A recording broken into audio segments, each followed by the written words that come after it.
ഞാൻ റിനൈ ഫെർട്ടിലിറ്റി സെൻ്ററിലെ ART സ്പെഷ്യലിസ്റ്റാണ്. ടെസ്റ്റ് ട്യൂബ് ബേബി ട്രീറ്റ്മെൻറ്റ് എന്ന് നമ്മൾ സാധാരണ പറയുന്ന IVF-ൻ്റെ മോഡിഫിക്കേഷനായിട്ടുള്ള ICSI ഇതെല്ലാം നിങ്ങളുടെ ഫെർട്ടിലിറ്റി ട്രീറ്റ്മെൻറ്റിൻ്റെ ഭാഗമായിട്ട് ഡോക്ടർ സജസ്റ്റ് ചെയ്യാം.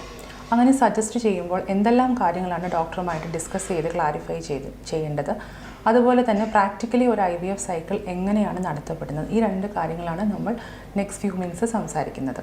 ആദ്യമായിട്ട് എന്താണ് IVF എന്ന് പറഞ്ഞാൽ ഇൻവിട്രോ ഫെർട്ടിലൈസേഷൻ. അതായത് അണ്ഡാശയത്തിലെ അണ്ഡങ്ങൾ എഗ്സ് വളരാനായിട്ടുള്ള ഇഞ്ചെക്ഷൻസ് എടുത്ത് ആ എഗ്ഗ് ഇരിക്കുന്ന ബബിള് പോലുള്ള ഫോളിക്കിൾസിൽ നിന്നും ഫോളിക്കുലാർ ഫ്ലൂയിഡ് എഗ്ഗ് പാകപ്പെട്ട് കഴിയുമ്പോൾ ആസ്പിറേറ്റ് ചെയ്ത ശേഷം എംബ്രിയോളജി ലാബിനകത്ത് വെച്ച് സ്പേമുമായിട്ട് യോജിപ്പിച്ച് എംബ്രിയോ ആക്കി അതിലുള്ള ഫോം ചെയ്യുന്ന എംബ്രിയോസ് 3 ദിവസം അല്ലെങ്കിൽ 5 ദിവസം ഇൻക്യുബേറ്ററിൽ വെച്ച് കൾച്ചർ ചെയ്തതിന് ശേഷം നല്ല ക്വാളിറ്റിയുള്ള എംബ്രിയോസിനെ സ്ത്രീയുടെ ഗർഭപാത്രത്തിനകത്തോട് നിക്ഷേപിക്കുന്ന പ്രക്രിയയാണ് നമ്മൾ IVF എന്ന് പറയുന്നത്. IVF-ൻ്റെ മോഡിഫിക്കേഷൻ ആയിട്ടുള്ള ICSI അതായത് ഇൻട്രാസൈറ്റോപ്ലാസ്മിക് സ്പേം ഇഞ്ചെക്ഷനിൽ നമ്മൾ മോർഫോളജിക്കലി ഏറ്റവും ബെസ്റ്റ് ലുക്കിംഗ് ആയിട്ടുള്ള ഏറ്റവും ക്വാളിറ്റിയുള്ള സ്പേമിനെ എഗ്ഗിനകത്തോട്ട് ഇഞ്ചെക്റ്റ് ചെയ്യുന്നു. അതുവഴി സ്പേമിൻ്റെ മോട്ടിലിറ്റി, അതുപോലെ എഗ്ഗിനകത്തോട്ട് സ്പേമിനെ പെനിട്രേറ്റ് ചെയ്യാനുള്ള കഴിവ്, ഇതെല്ലാം ബൈപ്പാസ് ചെയ്ത് കൊടുക്കാനായിട്ട് നമുക്ക് സാധിക്കുന്നു. എപ്പോഴാണ് നിങ്ങളുടെ ട്രീറ്റ്മെൻറ്റിൻ്റെ ഭാഗമായി IVF അല്ലെങ്കിൽ ICSI ഡോക്ടർ സജസ്റ്റ് ചെയ്യാറുള്ളത്? പലരുടെയും ഒരു ധാരണ പലതരത്തിലുള്ള ട്രീറ്റ്മെൻറ്റുകൾ ചെയ്ത് നിരന്തരമായി ചെയ്ത് ഫലം ലഭിക്കാതിരിക്കുമ്പോൾ, അല്ലെങ്കിൽ സ്ത്രീയുടെ പ്രായം 35+ അല്ലെങ്കിൽ 37+ ഇയേഴ്സ് ആകുമ്പോൾ മാത്രം സജസ്റ്റ് ചെയ്യുന്നൊരു ട്രീറ്റ്മെൻറ്റാണ് IVF എന്നുള്ളതാണ്. എന്നാൽ അങ്ങനെയല്ല. നിങ്ങളുടെ ഇവാലുവേഷൻ കഴിഞ്ഞ ശേഷം ഉടനെയോ അല്ലെങ്കിൽ ട്രീറ്റ്മെൻറ്റിൻ്റെ പല ഘട്ടങ്ങളിൽ വെച്ചോ ഡോക്ടർ ഇത് സജസ്റ്റ് ചെയ്യാം. എന്തൊക്കെയാണ് IVF-ൻ്റെ മെയിൻ ആയിട്ടുള്ള ഇൻഡിക്കേഷൻസ്? ഒന്ന്, സിവിയർ മെയിൽ ഫാക്ടർ ഇൻഫെർട്ടിലിറ്റി, അതായത് സെമനിൽ ബീജങ്ങളുടെ അളവ് അല്ലെങ്കിൽ മോട്ടിലിറ്റിയുള്ള ചലനശേഷിയുള്ള ബീജങ്ങളുടെ അളവ് വളരെ കുറഞ്ഞിരിക്കുക, ബീജങ്ങൾ തീരെ ഇല്ലാതിരിക്കുക, അല്ലെങ്കിൽ അസോസ്പെർമിയ എന്ന് പറയുന്ന കണ്ടീഷനിൽ വൃഷണങ്ങളിൽ നിന്ന് ഡയറക്റ്റ്ലി ബീജങ്ങൾ കുത്തിയെടുക്കേണ്ടി വരിക. ഈ അവസ്ഥയിൽ ICSI അല്ലെങ്കിൽ IVF ഡോക്ടർമാർ നിർദ്ദേശിക്കാറുണ്ട്. രണ്ടാമതായിട്ട് 2 ട്യൂബും ബ്ലോക്ക് ആയിട്ടിരിക്കുക, അല്ലെങ്കിൽ സിവിയർ ആയിട്ടുള്ള എൻഡോമെട്രിയോസിസ് കണ്ടീഷൻ ഉണ്ടാകുക. ഈ 2 സിറ്റുവേഷൻസിലും IVF-ഓ ICSI-യോ ഡോക്ടർമാർ സജസ്റ്റ് ചെയ്യാറുണ്ട്. മറ്റൊരു IVF-ൻ്റെ അല്ലെങ്കിൽ ICSI-യുടെ ഇൻഡിക്കേഷനാണ് അൺഎക്സ്പ്ലെയിൻഡ് ഇൻഫെർട്ടിലിറ്റി. ഇത് കപ്പിൾസിന് മാനസികമായി വളരെയധികം ബുദ്ധിമുട്ടുണ്ടാക്കുന്ന ഒരു ഡയഗ്നോസിസാണ്. അതായത് ഹസ്ബൻഡിനും വൈഫിനും പ്രാഥമികമായിട്ടുള്ള ഇവാലുവേഷൻസിൽ പ്രത്യേകിച്ച് യാതൊരു ബുദ്ധിമുട്ടും കാണാതിരിക്കുകയും അതിൻ്റെ ബേസിക് സ്റ്റെപ്പായിട്ടുള്ള അല്ലെങ്കിൽ ബേസിക് ട്രീറ്റ്മെൻ്റ് ആയിട്ടുള്ള IUI ഒരു 3 to 4 സൈക്കിൾസ് ചെയ്തിട്ടും ഫലം കാണാതിരിക്കുകയും ചെയ്യുമ്പോൾ IVF നെക്സ്റ്റ് ഓപ്ഷനായിട്ട് സജസ്റ്റ് ചെയ്യാറുണ്ട്. മറ്റൊരു IVF-ൻ്റെ ഓപ്ഷൻ എന്ന് പറയുന്നത് പ്രായാധിക്യം കാരണമോ അല്ലെങ്കിൽ എന്തെങ്കിലും ഓവറിൽ സർജറി മൂലമോ എൻഡോമെട്രിയോസിസ് പോലുള്ള അസുഖങ്ങളുള്ളതുകൊണ്ടോ അല്ലെങ്കിൽ ജനറ്റിക് ഫാക്ടേഴ്സോ ഇമ്മ്യൂണോളജിക്കൽ ഫാക്ടേഴ്സോ കൊണ്ട് ഓവറിയിലെ അണ്ഡങ്ങളുടെ എണ്ണം കുറഞ്ഞിരിക്കുന്ന അവസ്ഥയിൽ, അതായത് ലോ ഓവേറിയൻ റിസർവ് ഉള്ളപ്പോൾ ഏറ്റവും സക്സസ്ഫുൾ ആയിട്ടുള്ള ട്രീറ്റ്മെൻറ്റ് എന്ന രീതിയിൽ ഡോക്ടേഴ്സ് IVF സജസ്റ്റ് ചെയ്യാറുണ്ട്. മറ്റൊരു IVF-ൻ്റെ ഇൻഡിക്കേഷനാണ് പോളിസിസ്റ്റിക് ഓവേറിയൻ സിൻഡ്രോമിൻ്റെ ചില പ്രത്യേക രീതിയിലുള്ള റെസ്പോൺസുകൾ. നമുക്കെല്ലാം അറിയാം, പോളിസിസ്റ്റിക് ഓവേറിയൻ സിൻഡ്രോം ഓവുലേഷനിലുള്ള ഒരു ഡിഫക്റ്റാണ്, അല്ലെങ്കിൽ അണ്ഡം വളരാനും വിസർജനത്തിനും ബുദ്ധിമുട്ട് വരാറുണ്ട് പോളിസിസ്റ്റിക് ഓവേറിയൻ സിൻഡ്രോമിൽ. എന്നാൽ ഏകദേശം 90% ഓഫ് ആൾക്കാരും ചെറിയ രീതിയിലുള്ള ടാബ്ലറ്റ്സ് കൊണ്ടോ അല്ലെങ്കിൽ ഇഞ്ചെക്ഷൻസ് കൊണ്ടോ ഇതിന് റെസ്പോണ്ട് ചെയ്യാറുണ്ട്. എന്നാൽ ചില ആളുകളിൽ ഏതർ ടാബ്ലറ്റ്സോ വിത്ത് ഇഞ്ചെക്ഷൻസോ കൊടുത്താൽ റെസ്പോൺസ് കിട്ടാതിരിക്കുകയോ അല്ലെങ്കിൽ slightly higher dose of injections കൊടുക്കുമ്പോൾ വളരെയധികം ഫോളിക്കിൾസ് ഡെവലപ്പ് ചെയ്ത് IUI പോലുള്ള ട്രീറ്റ്മെൻറ്റ്സ് പ്രാക്ടിക്കലി പോസിബിൾ ആകാതിരിക്കുകയോ ചെയ്യാറുണ്ട്. IVF treatment നിർദ്ദേശിക്കാറുണ്ട്.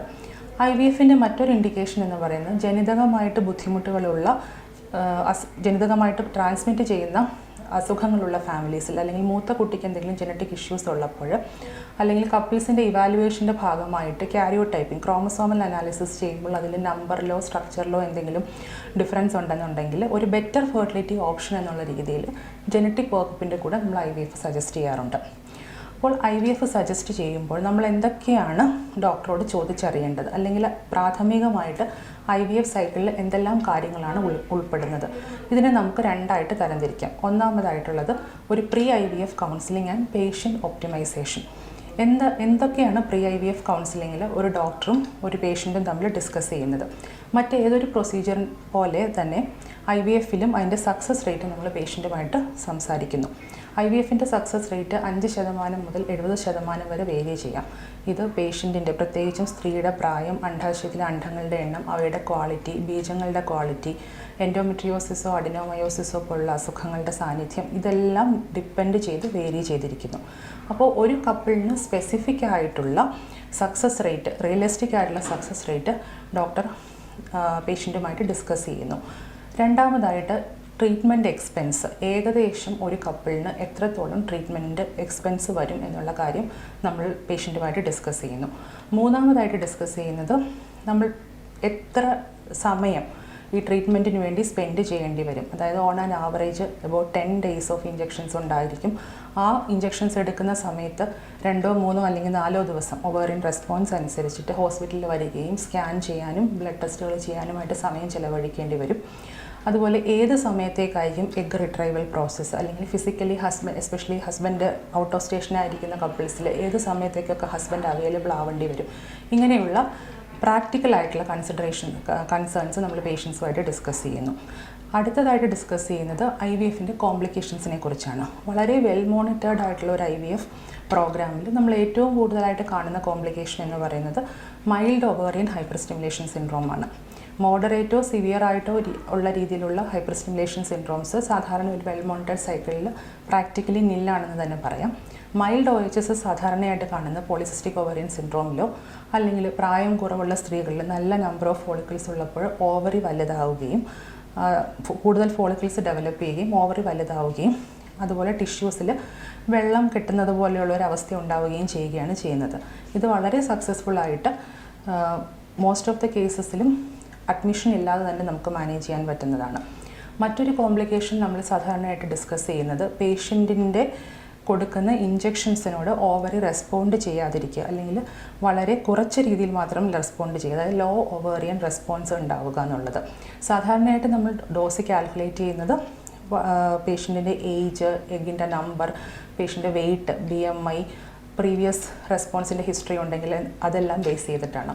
അപ്പോൾ ഇങ്ങനെ വളരെ കാൽക്കുലേറ്റഡ് ആയിട്ടുള്ള ഒരു ഡോസിനോട് അല്ലെങ്കിൽ അതിൻ്റെ മോഡിഫിക്കേഷൻസിനോട് ഓവർ റെസ്പോണ്ട് ചെയ്യാതിരിക്കുന്നത് പൊതുവേ ഈ ഹോർമോൺ റിസപ്റ്റേഴ്സിൻ്റെ ഇൻട്രിൻസിക് ആയിട്ടുള്ള അല്ലെങ്കിൽ ആ പേഷ്യൻറ്റിന് സ്പെസിഫിക് ആയിട്ടുള്ള ജനറ്റിക് ഡിഫക്ട്സ് കൊണ്ടാണ്.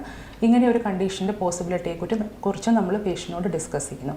മറ്റൊരു കോംപ്ലിക്കേഷൻ വരാവുന്നത് ഓവറി ഇഞ്ചെക്ഷൻസിനോട് റെസ്പോണ്ട് ചെയ്യുകയും ഹോർമോണൽ വേരിയേഷൻസ് എല്ലാം നമ്മുടെ പ്രഡിക്ഷൻസിനനുസരിച്ച് നടക്കുകയും ചെയ്താൽ പോലും എഗ്ഗ് ആസ്പിറേറ്റ് ചെയ്യുന്ന ദിവസം പലപ്പോഴും ഫോളിക്കുലാർ ഫ്ലൂയിഡിൽ എഗ്ഗ് ഇല്ലാതിരിക്കുന്ന അവസ്ഥ, ഏതർ ഫോളിക്കുലാർ അതായത് ഫോളിക്കിൾ വളരുന്നതിനനുസരിച്ച് ആനുപാതികമായിട്ട് എഗ്ഗ് ലഭിക്കാതിരിക്കുക, അല്ലെങ്കിൽ എല്ലാ ഫോളിക്കിൾസും ആസ്പിറേറ്റ് ചെയ്താലും എഗ്ഗ് ലഭിക്കാതിരിക്കുക, അതായത് empty follicular syndrome പോലെയുള്ള ഒരു കണ്ടീഷനുണ്ട്. ഇത് 1000 പേഷ്യൻസിനെ അല്ലെങ്കിൽ 1000 പിക്കപ്പ് ചെയ്യുന്ന പേഷ്യൻസിനെ എടുത്തിട്ടുണ്ടെങ്കിൽ ഏകദേശം 3 മുതൽ 30 വരെ ആളുകളിൽ കാണാറുണ്ട്.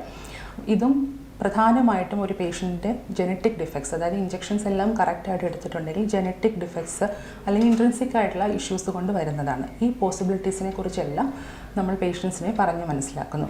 അതുപോലെ തന്നെ അവരെ റിയഷ്യൂർ ചെയ്യുന്ന മറ്റൊരു കാര്യമാണ് സർജറി റിലേറ്റഡ് ആയിട്ടുള്ള റിസ്ക്, അതായത് ഓവം പിക്കപ്പിൻ്റെ സർജറി റിലേറ്റഡ് ആയിട്ടുള്ള റിസ്ക് ഓൾമോസ്റ്റ് നില്ലാണെന്നുള്ളത് നമ്മൾ പേഷ്യൻറ്റിനെ പറഞ്ഞ് മനസ്സിലാക്കുന്നു. ഇതിനുശേഷം നമ്മൾ അടുത്ത സ്റ്റെപ്പ് എന്ന് പറയുന്നത് പേഷ്യൻ്റ് ഒപ്റ്റിമൈസേഷനാണ്. അതായത് നമുക്കറിയാം നമ്മുടെ ഏജ് നമുക്ക് റിവേഴ്സ് ചെയ്യാൻ ഒക്കില്ല, അല്ലെങ്കിൽ ഓവറിയിലെ എഗ്ഗിൻ്റെ നമ്പർ നമുക്ക് മോഡിഫൈ ചെയ്യാൻ പറ്റില്ല ഒരു ക്ലിനിക്കലി യൂസ്ഫുൾ ആയിട്ടുള്ള രീതിയിലോട്ട്. പക്ഷേ നമുക്ക് മോഡിഫൈ ചെയ്യാൻ പറ്റുന്ന ഫാക്ടേഴ്സ് ഉണ്ട്. അത് ഏതൊരു ഫെർട്ടിലിറ്റി ട്രീറ്റ്മെൻറ്റിന് മുമ്പും എസ്പെഷ്യലി IVFന് മുമ്പും നമ്മൾ പ്രത്യേകം ശ്രദ്ധ കൊടുക്കുന്ന കാര്യങ്ങളാണ്. അതിൽ ഒന്നാമതായിട്ടുള്ളത് പേഷ്യൻറ്റിൻ്റെ ബോഡി മാസ് ഇൻഡെക്സ്, അതായത് പൊക്കത്തിന് ആനുപാതികമായിട്ടുള്ള തൂക്കം കൂടുതലാണെങ്കിൽ ഏകദേശം 5% ഓഫ് ടോട്ടൽ ബോഡി വെയ്റ്റ് കുറയ്ക്കാനായിട്ട് ഹെൽത്തി ആയിട്ടുള്ള ഡയറ്റ് ഹാബിറ്റ്സും എക്സസൈസും കൊണ്ട് കുറയ്ക്കാനായിട്ട് നമ്മൾ ആവശ്യപ്പെടുന്നു.